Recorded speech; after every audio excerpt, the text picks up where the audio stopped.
ভারতীয়রা এই জগৎকে সত্য মানে না। প্রসিদ্ধ ভারতীয় ধর্মপ্রচারক বলে গেছেন যে ব্রহ্ম সত্য, জগৎ মিথ্যা। কিন্তু কতজন এই উক্তির বাস্তবিক অর্থ বুঝতে পেরেছেন জানি না। বাট এই অর্থের যে অনর্থ ঘটানো হয়েছে তার মাসুল ভারতবাসীকে আজও কিন্তু দিতে হচ্ছে। ইউরোপীয় বা আমেরিকানরা যেহেতু ইহজগৎকেই বাস্তব মনে করে এবং এর অস্তিত্বকে সন্দেহ করে না, তাই তারা এই জগৎকেই আরও সুন্দর, আরও উন্নত করার চেষ্টা করে। তারা ভারতীয় উপমহাদেশের লোকজনদের মতো মৃত্যুর পরবর্তী সর্বসুখ লাভের স্বপ্ন দেখে না। তাই তারা যতটা চায় এই জগৎকেই আরও সুন্দর, আরও স্বর্গের মতো করে বানানোর চেষ্টা কিন্তু তারা করে। পৃথিবীতে যা কিছু সুন্দর, যা কিছু ভালো, উন্নত, সবই কিন্তু পশ্চিমা দেশগুলোর অবদান। ওরা লাগাতার পরিশ্রম করে, পড়াশোনা করে, যাতে এই ইহজগতেই আরও সুন্দর করার মাধ্যমে ওরা এটাকেই শ্রেষ্ঠ করে তুলতে পারে। এই জন্যই পৃথিবীর সব শ্রেষ্ঠ শিক্ষা প্রতিষ্ঠানগুলো সবই কিন্তু পাশ্চাত্য দেশে। ওরা অহেতুক ত্যাগকে মহিমান্বিত করে না, উল্টোপাল্টা ত্যাগের মাধ্যমে নিজের জীবনকে কীট পতঙ্গের মতো অতিবাহিত করে না, বরং ওরা এই জগতেরই বিভিন্ন দিককে এক্সপ্লোর করে এবং তার খোঁজ, সন্ধান ইত্যাদির মাধ্যমে তাকে আরও জানার চেষ্টা করে।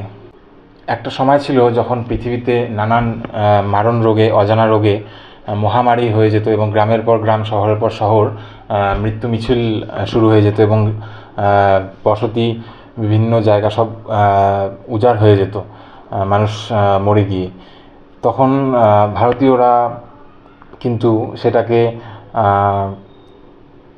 কোনো ধর্মীয় কারণে বা দেবদেবীর ইচ্ছা বা অভিশাপ ইত্যাদি বলে নিজেদেরকে ভুলিয়ে রাখত। কিন্তু ইউরোপ বা আমেরিকানরা এমনটা নয়। তারা সেই রোগের কারণ খুঁজতে, সেটা নিয়ে গবেষণা করত এবং সেই রোগের কারণ খুঁজে বের করে তার প্রতিষেধক টিকা আবিষ্কারের মাধ্যমে সেই রোগকে কিন্তু নির্মূল করতে তারা পেরেছে। এবং এই পৃথিবীকে একটা রোগমুক্ত পৃথিবী বানানোর পেছনে পাশ্চাত্য দেশের অবদান কিন্তু এখনও যথেষ্টই।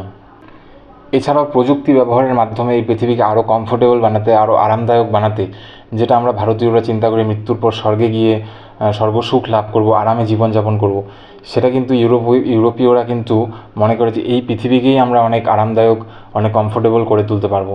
তাই জন্য তারা প্রযুক্তির দিক থেকেও কিন্তু অনেক এগিয়ে এবং তারা যা কিছু অজানা, যা কিছু অদেখা, সব কিছুকে তারা নতুনভাবে দেখতে, জানতে এবং শিখতে চায়। আর তার ফলেই তারা নতুন জিনিস কিন্তু খুঁজে বের করতে পারে। অপরদিকে ভারতীয়রা সব অজানা জিনিসই, যেটা তাদের মাথায় ঢুকছে না বা হয়তো কন্ট্রোল করতে পারছে না, সেটাকে উপরওয়ালা বা ভগবানের ওপর ছেড়ে দিয়ে দায়সারাভাবে থাকে। রোগ ব্যাধি থেকে শুরু করে বিভিন্ন প্রাকৃতিক বিপর্যয়, যেটাই মানুষের আয়ত্তের বাইরে বা জ্ঞানের বাইরে ছিল, সেটাকে ইউরোপীয়রা জানার চেষ্টা করেছে এবং বুঝে সেটাকে জয় করার চেষ্টা করেছে। কিন্তু অপরদিকে ভারতীয়রা যা কিছু নতুন, যা কিছু ভয়ঙ্কর, সেটার থেকে দূরে থেকেছে এবং তাকে পুজো করার চেষ্টা করেছে। যেখানে ইউরোপ মহাদেশে বা পাশ্চাত্য দেশে প্রশ্ন করাকে প্রশ্রয় দেওয়া হয় এবং নতুনভাবে জানার চেষ্টাকে আরও উৎসাহিত করা হয়, সেখানে ভারতীয়দের ক্ষেত্রে দেখা যায় যে কেউ যদি প্রশ্ন করে তাহলে তাকে বিভিন্নভাবে ভয় দেখানো হয়, ধর্মের দোহাই দিয়ে, পরকালে বা মৃত্যুর পর বিভিন্ন সাজা হবে বা পাপ হবে, এই ভয় দেখিয়ে তাকে দমিয়ে দেওয়া হয়। ভারতীয়দের মধ্যে কিন্তু এই জানার আগ্রহকে কখনোই উৎসাহিত করা হয় না, বরং ভারতীয়রা নতুন জিনিসকে বা অজানা জিনিসকে পূজা করতেই বেশি পছন্দ করে। যে জাতি ইহজগৎকেই মিথ্যা মনে করে এবং মনে করে যে এই জগৎটা সব কিছু নয়, এর বাইরে মৃত্যুর পর আসল জীবন, সে জাতি কী করে এই জগতের, এই পৃথিবীর ভালো করবে? সে জাতি কী করে নিজের জীবন বাজি রেখে বিভিন্ন মারণ রোগের প্রতিষেধক আবিষ্কারের জন্য নিজের জীবন পণ করে দেবে? সে তো সবসময় জেনেছে যে এগুলো সবই ভগবানের ইচ্ছা, তার ইচ্ছা ছাড়া, উপরওয়ালার ইচ্ছা ছাড়া গাছের একটা পাতাও নড়ে না। তাই সে খোদার ওপর খোদকারি করতে ভয় পায়। সে তার ছোটোবেলা থেকেই যে মানসিকতা তৈরি হয়েছে, তার বাইরে গিয়ে সে নতুন কিছুকে জানতে বা এক্সপ্লোর করতে তার সাহস হয় না। এই মানসিকতার জন্যই আজও ভারতে কিন্তু বৈজ্ঞানিক মানসিকতা বা সায়েন্টিফিক টেম্পারামেন্টের প্রচণ্ডই অভাব। তারা দুঃখ দুর্দশা রোগ ইত্যাদি ভোগ করেও তার সম্মুখীন হয়ে তাকে জানতে বা জয় করতে চায় না ভারতীয়রা।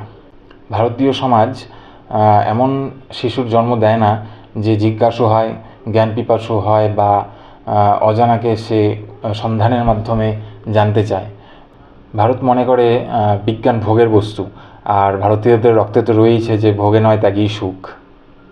কিন্তু কি ত্যাগ করতে হবে সেটা জানতে হলে যে আক্কেল দরকার সেটা জাগাতে হলে প্রশ্ন করতে হবে, আর প্রশ্ন করা থেকেই বিজ্ঞানের জন্ম।